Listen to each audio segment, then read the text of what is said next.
Van Eyck, L'adoration de l'agneau mystique, 1432. Gand, Belgique, cathédrale Saint-Bavon.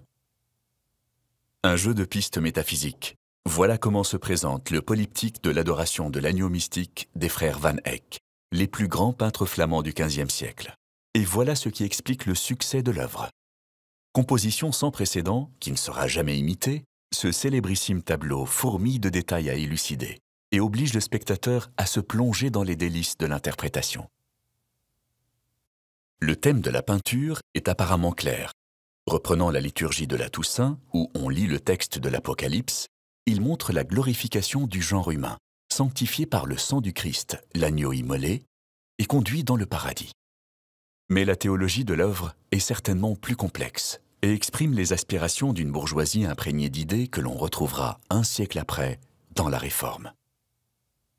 La figure centrale à la sérénité impressionnante est le Père. On le reconnaît à sa tiare pontificale, à son sceptre et au fait qu'il ne porte pas les stigmates.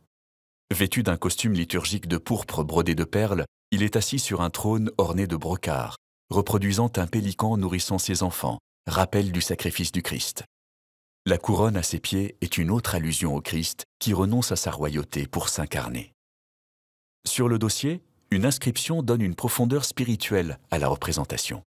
Il est le Dieu tout-puissant par sa divine majesté, le meilleur de tous par sa très douce bonté, le rémunérateur le plus bienfaisant par son immense générosité. Sur les marches, un message d'espérance. Sur sa tête, la vie sans la mort. Sur son front, la jeunesse sans la vieillesse. À sa droite, la joie sans l'affliction. À sa gauche, la sécurité sans la crainte.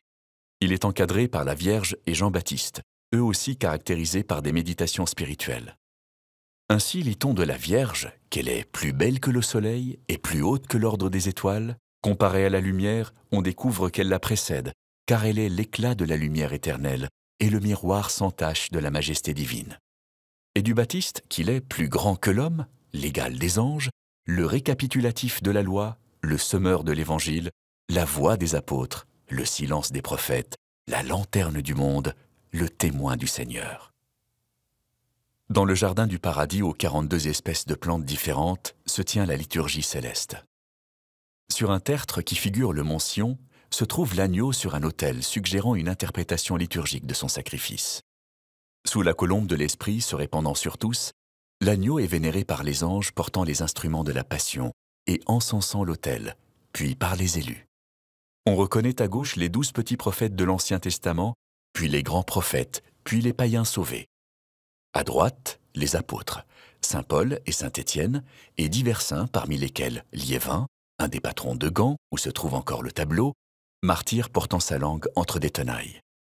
À l'arrière-plan, les confesseurs arborant la palme de la victoire et les saintes femmes, vierges et martyrs. Au premier plan, la fontaine de la vie qui pourrait faire allusion au sacrement du baptême. L'interprétation salvifique de la composition est parachevée par la présence d'Adam et d'Ève, dont le rôle est précisé par 2 inscriptions. Adam nous précipite dans la mort, et Ève fut la cause de la mort.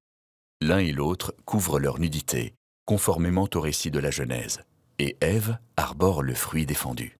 Au-dessus des premiers parents, peints en grisaille dans des niches, le premier effet du péché. À gauche, le sacrifice de Caïn et Abel, et à droite, le meurtre d'Abel. Les panneaux latéraux montrent la suite des élus et leur présence poursuit un but politico-religieux. À gauche, ceux qui gouvernent le monde selon le cœur de Dieu, les juges intègres et les soldats du Christ. À droite, ceux qui ont abandonné le monde, les ermites saints qui se détachent sur un fond sans construction, puis les pèlerins saints menés par saint Christophe et un pèlerin de saint Jacques de Compostelle. On discerne dans ce double cortège l'appel à une église plus humble, caractéristique des élites bourgeoises qui commandèrent le tableau.